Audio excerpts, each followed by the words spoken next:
Hi everyone, and welcome back to the Chalenge show. So, as you can tell from the title and the thumbnail, this is my official summer Read It or Unhaul It challenge video. There was the one I did earlier in the year, I think maybe June-ish, where it was the Book of the Month edition. And that one is also like part of like the summer edition. That was like the first one.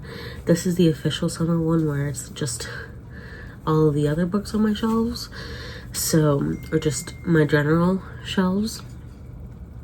And I have 5 books that I'll be reading in this video or starting to read in this video. And then I have 2 that I'm going to unhaul basically immediately. So the first 2 that I'm going to be unhauling are the Can't Spell Tea, the Tomes and Tea series. So the first book is Can't Spell Treason Without Tea, and then the second one is A Pirate's Life for Tea. Now, I was seriously considering holding on to these and reading them. I read Can't Spell Treason Without Tea, and I liked it. Like, it didn't wow me in any means, but it didn't like underwhelm, and like I was fine with it. I enjoyed it. It's good for what it is, and it delivers on what it needed to deliver, I feel. However, I didn't love it enough to want to keep it on my shelves. And as for book 2, I was interested in reading this, but at the end of the day, I think with the series, I was just kind of swept up into the hype of like cozy fantasy stuff. And I do want to try to get into more cozy fantasy. It's just, I don't think this is like my niche of cozy fantasy, if that makes sense. I think that there are other books that I could find that are a little bit more my niche within the cozy fantasy genre, or the cozy fantasy subgenre. So I'm just gonna donate these, and hopefully someone will be able to pick them up and enjoy them more than I did and I would have for book 2. Now, as for the books that I am actually going to be reading or attempting to read, as I said, that there are 5. I kind of don't see any of these being unhauled, but I am just including these in this video to get me to read them and then just decide what I'll do with them. There are some that I'm a little bit more certain about that I will be most likely keeping, but like there's at least 3 of the books I'm like 99% certain I will be keeping. The other 2 I'm like 75% certain I'll keep. So again, I don't think I'll unhaul any of these, but like I said, it's more so to get me to read them and to get through the books on my bookshelf, and just, like I said, decide what to do with them if I end up not enjoying them. So the first book is The Tainted Cup by Robert Jackson Bennett, and I think this is the first book in a series. And to give you the description, because I'm trying to be better about that, in D'Artagnan's grandest mansion, an imperial officer lies dead, killed to all appearances, when a tree erupted from his body. Even here, at the Empire's borders, where contagions abound and the blood of the Leviathans works strange magical changes, it's a death both terrifying and impossible. Assigned to investigate is Anna Delabra, a detective whose reputation for brilliance is matched only by her eccentricities. Rumor has it that she always wears a blindfold and can solve impossible cases without stepping outside her home. At her side is her new assistant, Dinius Cole, magically altered in ways that make him the perfect aid to Anna's brilliance. Din is at turn scandalized, perplexed, and infuriated by his new superior, but as the 2 close in on a mastermind and Anna makes one startling deduction after the next, he realizes that she is indeed the Empire's greatest detective and wonders how long he can keep his own secret safe from her piercing in her left. Let me say, I think this is like, I don't want to say it's like a trilogy or more, but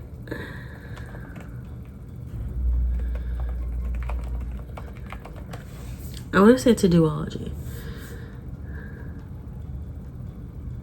Yeah, it's a duology, so the Tainted Cup and then A Drop of Corruption. So hopefully I'll enjoy this enough, and then I can pick up book 2 and enjoy that. And then the next book is, I'm kind of dreading the next book a little bit. It's Malice by John Gwynne, Even the Brave Will Fall. The only reason why I'm dreading this is because, like, I loved the Bloodsworn series, but this is another trilogy, I believe. This is over 500 pages. It's like 628 pages for the first book. I think this is another trilogy, The Faithful and the Fallen. Let's see. John.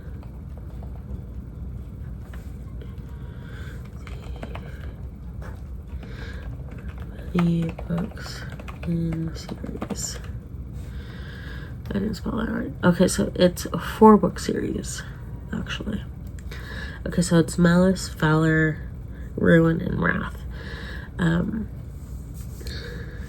And I'm dreading it partly because it is another big series. Well, not big, but it's another big series of big books. Big series meaning more than 3 books, 3+ books.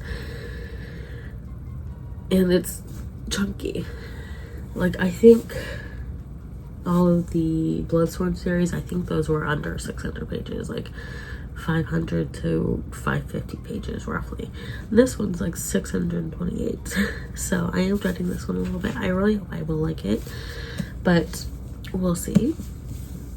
Now for the final 3. For the final 3, these are the ones that I'm like 99% certain that I will be keeping. And these ones are mostly just to get them read. So the first one is Under the Oak Tree Volume 1. I read the ARC last year after Anime Expo when I got the physical ARC there. And I need to read the actual book before getting Volume 2. I do have the Manta... Like, I do have access to the Manta online comics, but I don't know, just recently I've been having a really hard time with, like, ebooks and then online comics, so it's just, like, I don't know what's going on there, but physical books and audiobooks have been my thing recently, and I'm not entirely sure why, but we're rolling with it. But this is such a beautiful cover. On the side here, it says, "The first moment I saw you, I knew you would ruin me." This is such a beautiful book, and I pre-ordered Volume 2, and that's just as stunning. To give you the back, most fairy tales end with a wedding and a happily ever after, but this is no fairy tale. Lady Maximilian is the daughter of the powerful Duke Corso, but she is rarely allowed outside her family's sprawling castle for fear that her stutter will tarnish their noble name. When she is forced to marry Sir Riften, a low-born knight caught in one of her father's schemes, Maxie doesn't dare hope for happiness, let alone love. Her stumbling communication and his gruff manner sour the relationship before it can begin, and Riften leaves without a word the morning after their vows are exchanged. Now, 3 years after the disastrous wedding night, Riften has returned a war hero. To Maxie's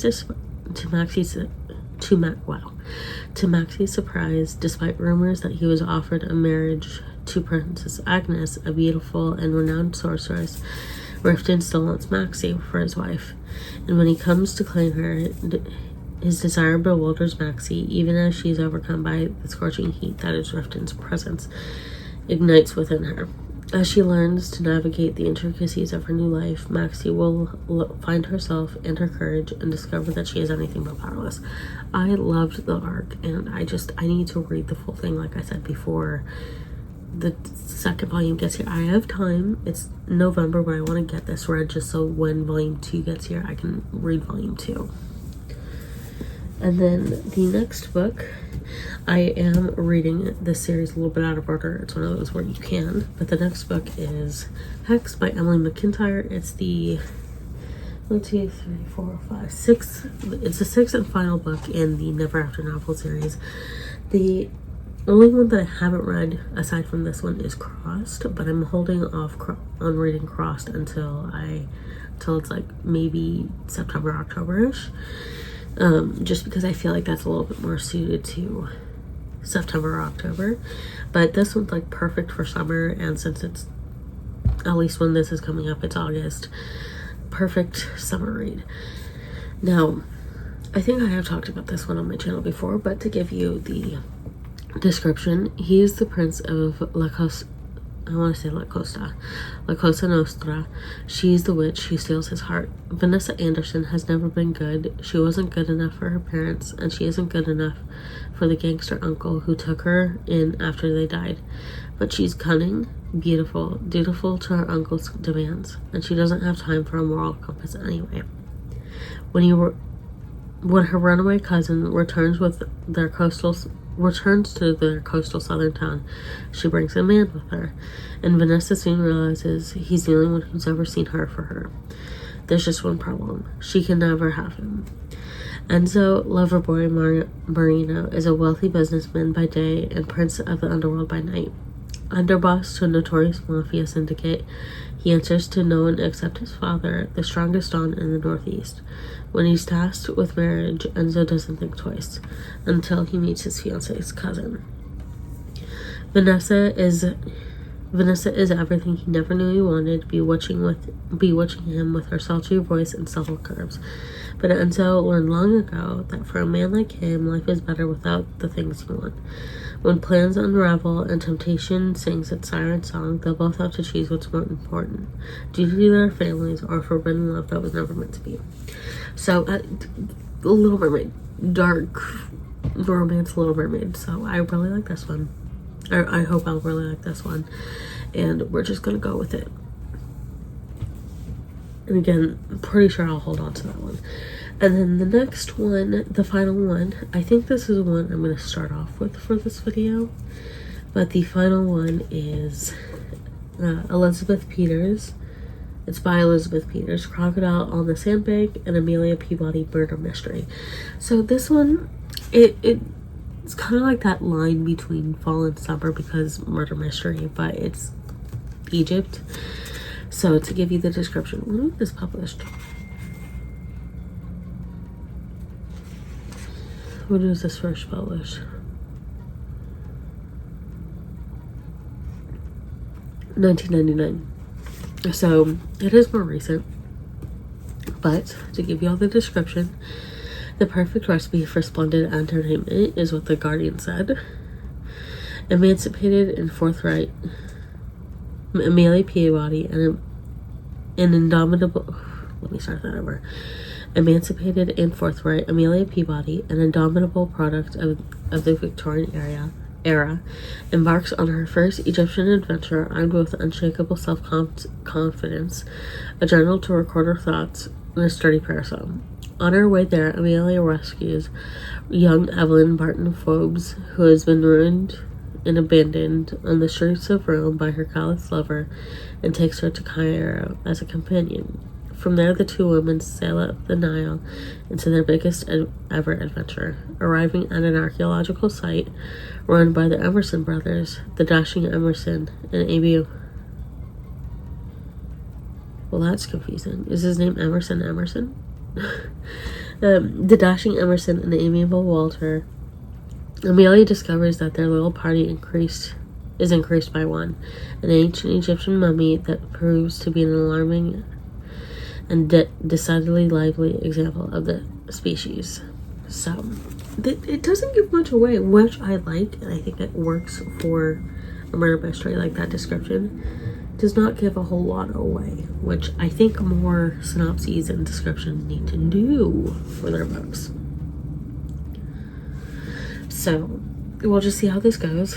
I wonder how this is a murder mystery. Is it like an ancient murder mystery? We'll see. I think I'm going to start off with this one and then just go through the list as I go along. I might put off Malice until the end of the video because, again, I am dreading that one a little bit. I might do what I did in my last video, where once it kind of gets close to the end, I'll read like a chapter or two of some of the books and decide if I'm going to keep it and try it again, or if I'm going to just unhaul it.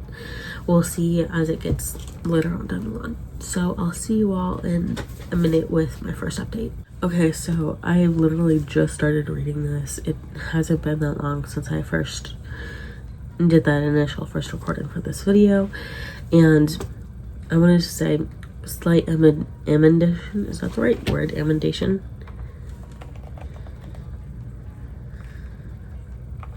Amendation. Slight correction. Amendation is like for legal stuff, but whatever. So slight correction. So this was initially 1975, I think. Let's see. Yeah, when I was looking it up, it was saying 1975 initially. But I will say, okay, also, before I get into my initial thoughts, bookmark. It's one of the book of the month bookmarks.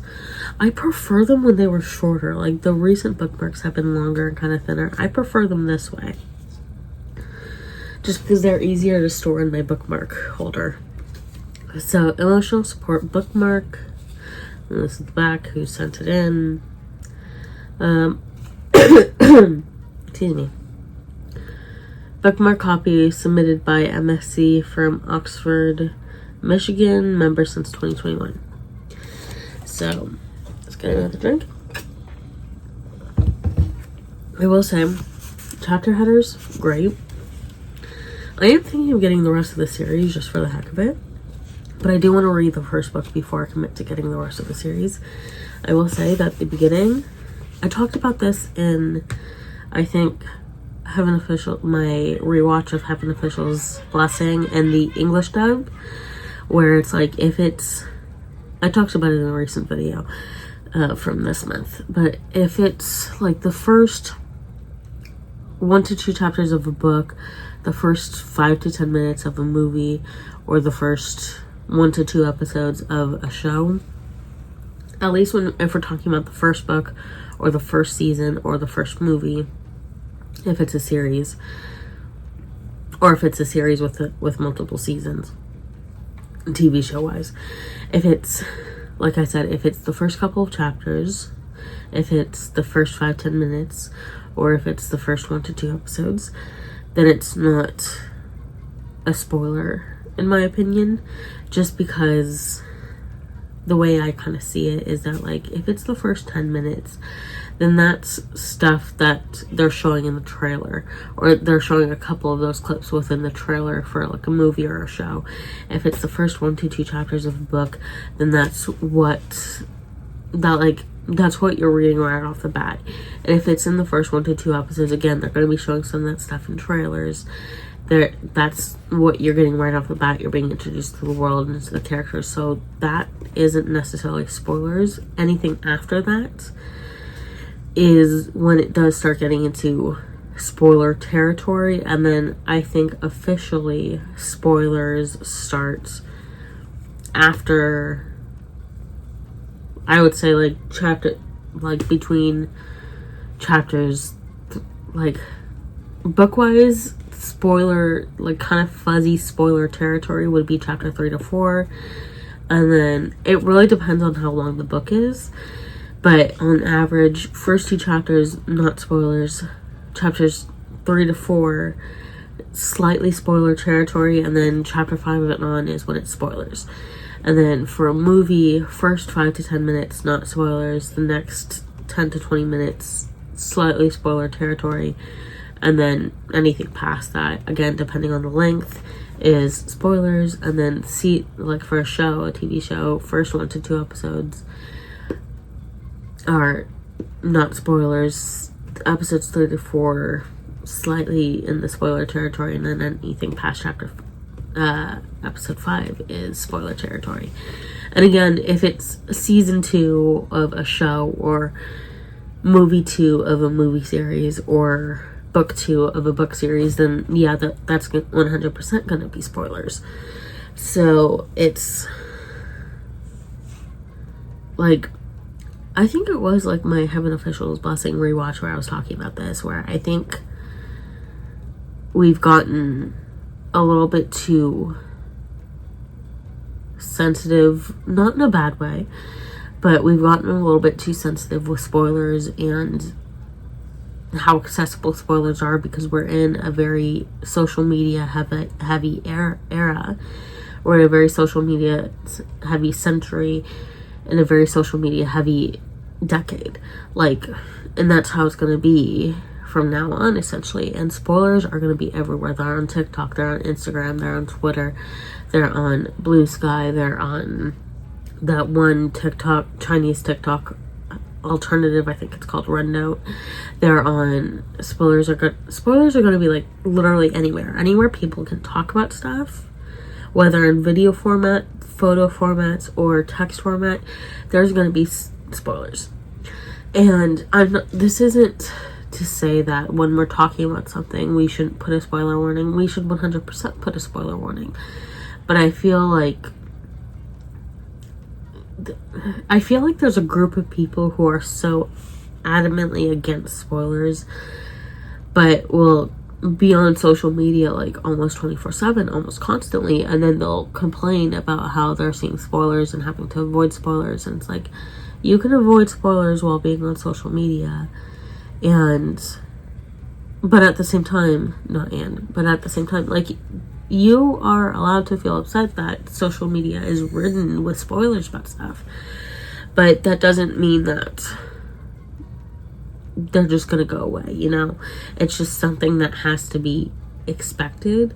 Like, I know this mentality isn't across the board for everyone, but the way I kind of view it is, if I run into a spoiler, then I run into a spoiler for something. If it's not something I'm going to read or watch, then I don't care. If it's something that I'm thinking about reading or watching, then it's like, for me at least, it's no big deal. There's a 50% chance I'll forget about it by the time I read or watch it. And at the end of the day, it is what it is. Especially if you're living in a household where you and your roommates, or maybe it's like with your friends, like if you're renting a place or living with people you know and have similar tastes with, then again, like, you're exposing yourself to even more potential spoilers, you know? So I honestly think that, yes, there is a way to avoid getting spoiled for a book or for a movie or for a show that you really want to watch. There are ways to do that, like avoiding being on social media the day it comes out or the weeks leading up to when it comes out. But I think it's like, or also just like temporarily filtering those keywords so that those kinds of posts aren't showing up on your feed. There are ways to manipulate your algorithm and manipulate what you see and control what you're seeing and what you're doing on social media so that you don't get spoiled for something. But I feel like a lot of people forget that that's something you can do. So, and it really depends on the platform, like how exactly you do that. But yeah, it's like, that's an option. You can filter out what you see and what you don't see on different social media platforms. But getting back on topic with the book, the reason why I kind of went into that little bit of a rant was because I want to talk about this very first page, not a spoiler, of this. I feel like it really gets you hooked initially, at least not with the mystery aspect of it, but definitely with like the characters and your setting. Let's see.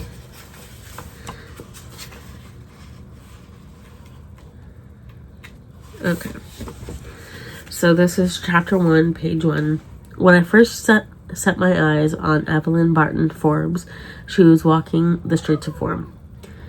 And then in parentheses it says, I am informed by the self-appointed critic who reads over my shoulder as I write that I have already committed an error. If those seemingly simple English words do indeed imply that which I am told they imply to the vulgar, I must in justice to Evelyn find other phrasing. So that's in the parentheses. And then it's like, I feel like that grips you right away, where it's like, oh, she's walking the streets of work. Wait a second. She's saying like that. She doesn't mean it that way, but like that's how like a good majority of people might take it.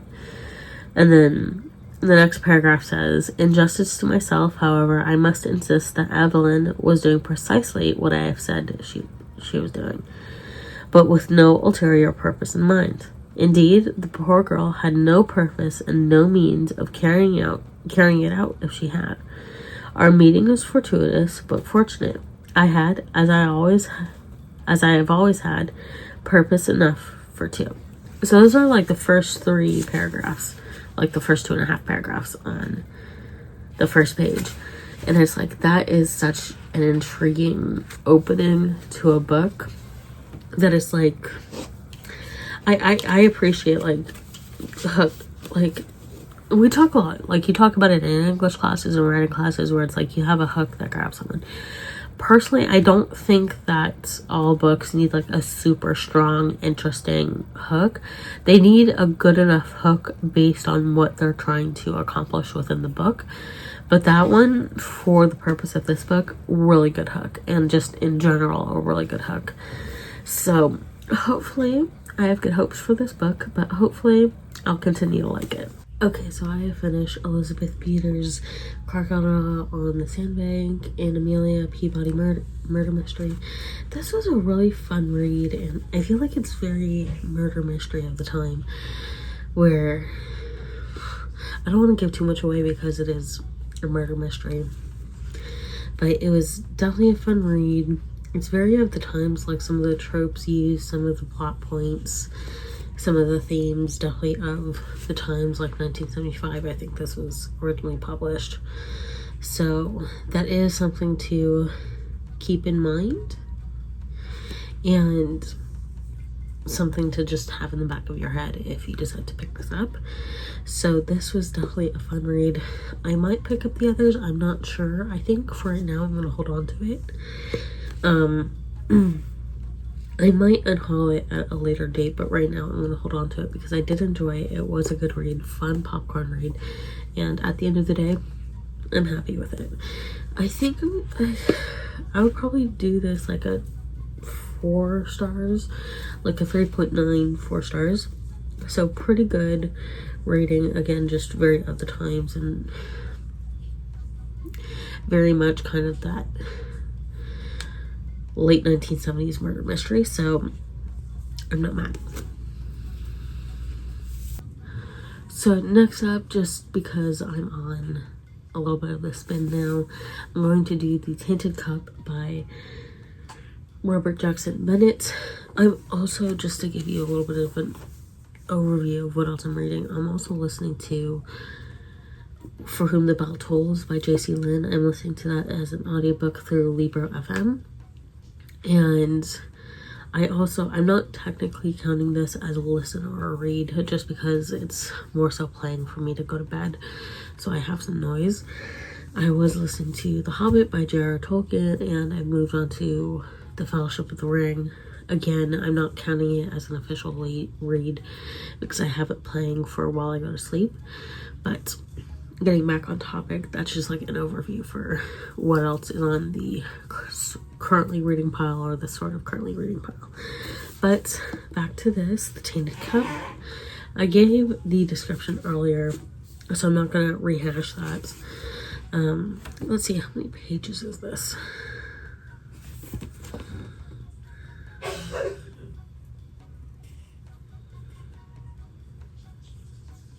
Do 406 pages. So we're moving on to this now. Hopefully I'll like this. I think I saw this in a Books with Emily Fox video. So, and for at least the fantasy and murder mystery stuff, or at least some murder mystery stuff, like my interests tend to kind of align with hers and my tastes. at least like I said, for some fantasy stuff and some of that murder mystery stuff. So hopefully we'll get a winner with this, for me at least. And then something I like, let's see, let's start off. I think there's a map in here. Yep. Which is fun in a murder mystery, you know? And then the next page is Military Ranks of the Great and Holy Empire of Khanum. I'm guessing Khanum, KH. And then from highest to lowest, Consulate, Prefecto, Commander, Immunis, Captain, Signum, Princeps, and Malicious. So we are going to get started with another hopefully fun read. This one might be a little bit heavier than the Crocodile on the Sandbank, but we'll see. Hopefully another fun read. Oh, I'm gonna try showing off my bookmarks more. Another book of the month bookmark. I did that little part just for funsies. Was It Something I Read? And then this was submitted by Alyssa A. from Palmyra, Virginia, member since 2022. Again, I prefer it when it was kind of more squat and a little fatter. So, with all that said, we're moving on to a new book. Okay, so I got to about 100 pages in, 25% of the way through roughly, and I've decided to DNF this one, and, excuse me, and I'm most likely going to unhaul this just because I think the concept of this is really interesting, and ideally it's something that I should like. I feel like I have this issue a lot with murder mysteries, where it's like conceptually I like them, but I think I'm starting to learn that at least with mystery stuff, I need the visual of like a TV show or a movie and not just like a book. I need more of like the picture visuals. And for me at least, the way I kind of see it is if a book doesn't get you within the first 50 to 100 pages, then it might not work out. At least that's how I feel it for myself and just in general. Like if it doesn't get you within that first 50 to 100 pages, then it's probably not going to get you for the rest of the book, especially depending on the length of the book. So it's like, I'd rather just move on and be like, it was worth a shot, you know? So, DNFing and unhauling this one, and then I'm going to also move on to my next book. Before I move on to my next book, the thing I like about Fable and then the Storygraph is that they let you automatically select DNF so that you don't have to like mark it as finished or mark it as not read. You can mark it as did not finish. And what I like a little bit more for the Storygraph is that you can give an explanation. It's not a review, but you can give an explanation as to why you DNF'd it. Because I feel like just saying you DNF'd it, like, it's kind of like reviews where it's like, okay, why did someone like it? Why did someone not like it? And then why did someone DNF it? So I feel like the Storygraph is really useful in that capacity where you can see where you can go in and see why someone DNF'd a book. Whenever I mark a book as did not finish on the Storygraph, I always try to give a small explanation, because it's like, hey, this is just a me thing, but maybe someone will feel the same way. So I'm not gonna do Malice right now. So the next two books that I have as options, just because again I'm saving Malice for the end. The next two options are Hexed and then Under the Oak Tree. Hexed is like 513 pages, and then Under the Oak Tree is like 470. So I think I'm gonna go for this one, and then I'll read Hexed next. And again, I have read the arc, so this one should go pretty quickly. And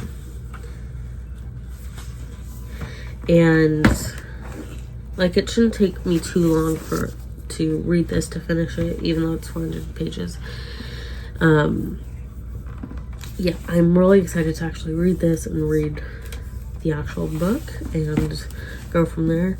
This one, 100% not getting unhauled for sure. And we're just gonna go from there. And then after I finish this, I'll pick up Hexed. And then after Hexed will be Malice by John Gwynne. Now, another thought before like I wrap up this little update for the video is like I usually don't like having TBR piles for the month or for a video. I sometimes will, and I have books that I want to read that are on my TBR pile, but I don't really do that for like, I don't really do like a monthly TBR pile or a video TBR pile outside of this, outside of the Read It or Unhaul It, just because for me it's like 99% of the time I often change what I'm gonna end up reading, just because I, like so many people, am a mood reader. I feel like we're all mood readers, but like some people are better at like gauging what their moods will be over the course of a month or over the course of a season with being able to set up TBR piles. Some people are better able to gauge what their moods will be, which is how they're able to set up a TBR. But I am very much not one of those people. Where these Read It or Unhaul It videos are very much an exception because I am trying to read the books that I have not read, and that have been on my shelves for a little bit too long. So for me, these are the only videos that will have any semblance of a TBR. Just because when I set up these videos and when I plan them, I try to have a set amount of books, like 4 to 5 roughly. Let's see, 1, 2, 3, 4, 5. In this video there's 5, so like anywhere from 4 to 6 books per video roughly, to read and to try to either get rid of or keep.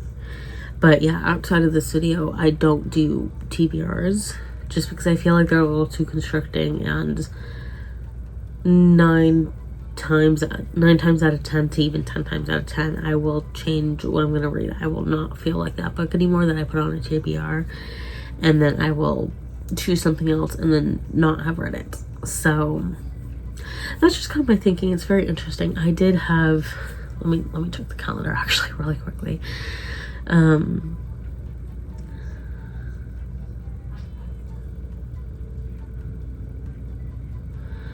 Okay, my monthly Thursdays video, which is tomorrow, going up tomorrow, that I do talk, in that video I do talk about redefining my TBR pile and just reconstructing how I interpret that. And I feel like, at least for me, I feel like it's a good way to redefine the TBR pile, especially considering our social media age. So those are some of my thoughts right now. So I'll see you all in my next update. Okay, so I wanted to give you an update for Under the Oak Tree. Chapter wise, I'm not that far into it. Page wise, I've made some progress. Let's see, you can barely see the ribbon bookmark. I've read this much. Again, page wise, it is a decent chunk. Chapter wise, not that far. Average, not that far, but you know, it's some progress, and I'm trying to update somewhat regularly as I'm writing these. I am at page 71, chapter 3, and they've left Croiso Castle, and they're heading for Riften's estates, and that's all I'm going to give you right now. Again, it's not super like I've said in previous videos, first couple of chapters within a book aren't super spoilery like the first 2. But just to keep it vague, they're heading to Riften's palace. I love Maxie. Maxie is so sweet, and I knew this from reading the arc and just having basic understandings of the story from reading the snippets on Inglor and Manta, or I guess Manta. But honestly, like, Maxie is such a sweetheart. I love her so much. Riften is like chef's kiss. We love Riften. At the beginning, he is a little bit rough around the edges, but And that makes me kind of want to strangle him a little bit, because it's like, she's stuttering, let her finish her sentence.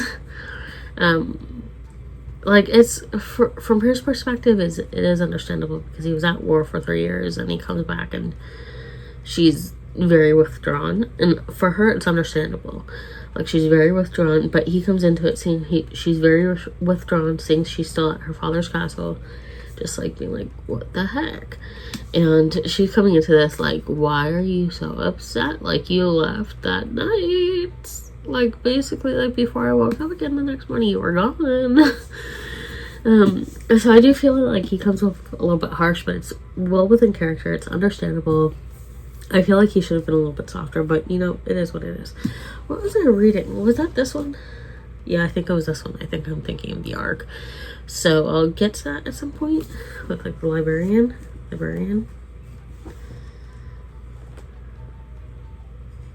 I think that's what I'm thinking of. So, yeah, I know I'll really enjoy the story. I liked it when I read the arc. I'm liking it currently. So we're just gonna roll with this. This is not gonna be an unhaul. This is gonna be a keeper, top 10 of the year, possibly even top 3 of the year, and we're just gonna go with it. And hopefully I read volume 2 soon after getting it, because I pre-ordered it from Barnes & Noble.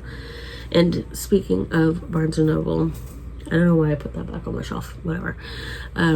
Speaking of Barnes & Noble, I am going to Barnes & Noble tomorrow. I'm going with a friend. We're doing a quick library trip so I can donate some books. Going to Frozen Yogurt, and then going to Barnes & Noble. And I'm really bummed, because I only recently learned that the Jenny's near Barnes & Noble closed. So I'm super bummed about that. Because it's like, that was always a go-to, where it's like ice cream and books. And now we can't do ice cream and books, and now it's a coffee place, which kind of doesn't make sense. I mean, like, it kind of does if you're trying not to buy Starbucks. And let's see, because I know they offer, okay, does Starbucks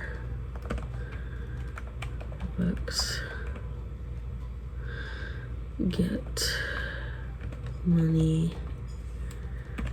I love how, like, the first search, does Starbucks get money from Barnes & Noble? And I'm at a cafe in there just to see.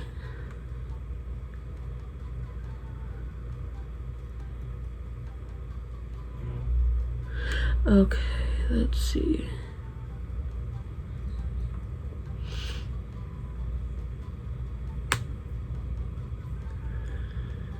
Okay, so Starbucks doesn't get money from the Barnes & Noble cafe sales, even though they sell the drinks. It's just more so, like, exposure. There's, like, a collaboration where it's like they get to have their drinks there for, like, the exposure and a way to, like, promote new drinks, you know. But Starbucks doesn't get money from Barnes & Noble cafe sales, which makes me feel a little bit better because we're trying not to support Starbucks.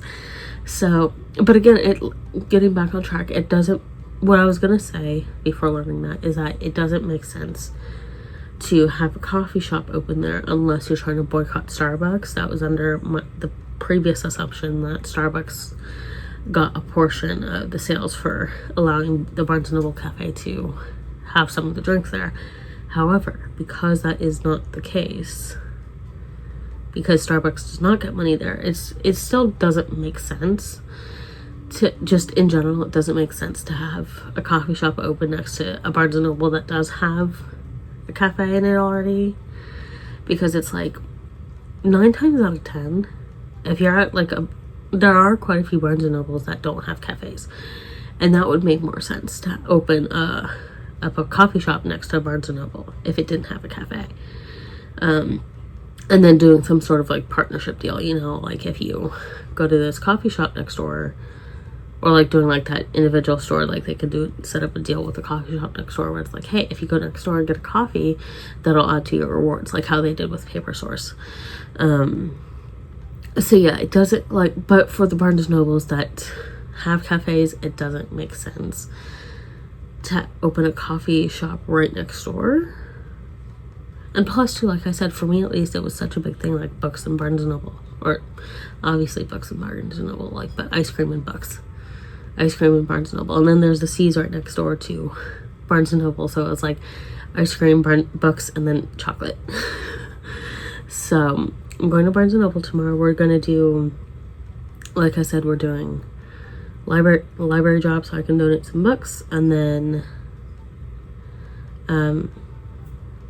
frozen, it might change, but it'll probably be library, frozen yogurt, and then Barnes & Noble. And then we might stop by C's so I can get some chocolate.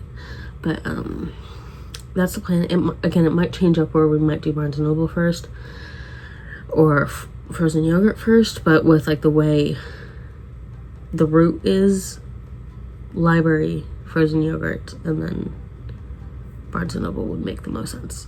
So we'll see how it goes. We're just gonna kind of wing it tomorrow and then go from there. I always say this, I'm not planning to get anything. If anything, I'm gonna get 1 to 2 books, and it'll either be like, I have an idea of what I want to get, and it'll probably be some of the manga or graphic novels or manhwa that I have on my shelf. So either Apothecary Diaries, well, maybe not that, because we'll see. So I have the Apothecary Diaries on my shelf, Savior's Book Cafe and Another World, Yashahime, Delicious in Dungeon. They haven't had the next volume. I mean, not that I need to get like the immediate next volume right away for Fruits Basket or Inuyasha. I could get the volumes that they have and they're just filling later, but I kind of want to get them in order. So I have, for Fruits Basket, I have up to 5, Inuyasha I have up to 4, and these are like the omnibus editions. And then for like the graphic novels and manhwa, there's Perks of Being an S-Class Heroine, Remarried Empress, Villains Are Destined to Die, Villainesses Are Destined to Die. Villains Are Destined to Die. Grindmaster of Demonic Cultivation, and Heaven Official's Blessing. So those are the books that I'm going to focus on. And then I am going to do my usual walk around. And then if I see any other books, I'll read like a chapter and then add it to my Storygraph TBR list, so I can have a record of it and maybe add it to Barnes & Noble wish list too. But that's the plan. Those are the books that I'm going to keep an eye out for, at least next volume wise. Again, Apothecary Diaries is kind of, I do want to collect more. It's just lowest on the list, just with the way my bookshelf is set up. So here you can kind of see, where's my hand? You can barely see Apothecary Diaries, but I have Apothecary Diaries, Savior's Book Cafe, and then Yashahime. You can just see Yashahime. And then behind these are Delicious in Dungeon, kind of facing forward. And space-wise, it doesn't make sense to add another volume here yet of any of these. It doesn't make sense space-wise for me just yet to do that. So unless I might reorganize that shelf a little bit before, we'll see. But as I was saying, unless I like reshuffle and manage to make more space for those ones to be feasible, we'll see. But I will see you all in Barnes & Noble in a moment. Okay, so I wanted to go over what I got at Barnes & Noble. And the first thing I wanted to show, just because I wanted to touch on it slightly, so slight trigger warnings. If you've been essayed in any way, slight trigger warnings. I'm not going to talk about it too much, but I wanted to put that out there just in case. So the first bookmark, just because this is going to be a present for a friend, and she would really appreciate the joke. So the quote is, "I don't watch corn. I censored it because YouTube will censor me. I don't watch corn. I read it like an effing lady," with the U dashed out. So the slight trigger warning here is that with I don't think we should be shamed for reading books with spicy content, for reading books with sex scenes, because it's natural for people to have those curiosities, those interests, those questions about their sexuality and their sexual identity. It's perfectly natural. Like, if you're aro or ace, that's also perfectly natural. It's perfectly natural not to be interested in sex or in romance. That's perfectly natural as well. But if you're not aro or ace, then again, like I said, it's perfectly natural to be interested in it. I do think it's best to read it, because with the porn industry, like, even though there are most likely people within the porn industry who willingly went into it, have chosen to go into it, have chosen to stay in it, there's no real way we can guarantee that. And there's no real way to continue guaranteeing that. So usually the safest bet is to read books with spicy scenes, because then with the books, like 99% of the time, unless it's actively addressing sexual assault, like, the sex scenes, the spicy scenes are consenting. And that's what identifies sex, is that it's consent. Like, you can't take the consent out of it and still call it sex. That's not sex if there's no consent. So yeah, my friend will appreciate this joke and she'll enjoy it. So that's the end of the trigger warning. Welcome back if you skip to this point. And then the other bookmark that I got my friend is more tame, Jane Eyre Book Spine bookmark, which she'll really like. It's one of her favorites, so I'm glad I picked that one up for her.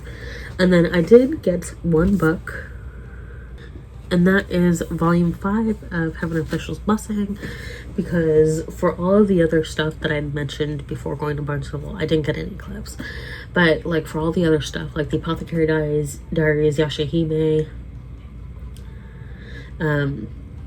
I didn't really look for the Savior's Book Cafe in Another World or Delicious in Dungeon, but with everything else that I mentioned, Apothecary Diaries, Yashahime, Fruits Basket, Inuyasha, Parks of Being an S-Class Heroine, Remarried Empress, Villains Are Destined to Die, and then they had Grandmaster of Demonic Cultivation, and then this.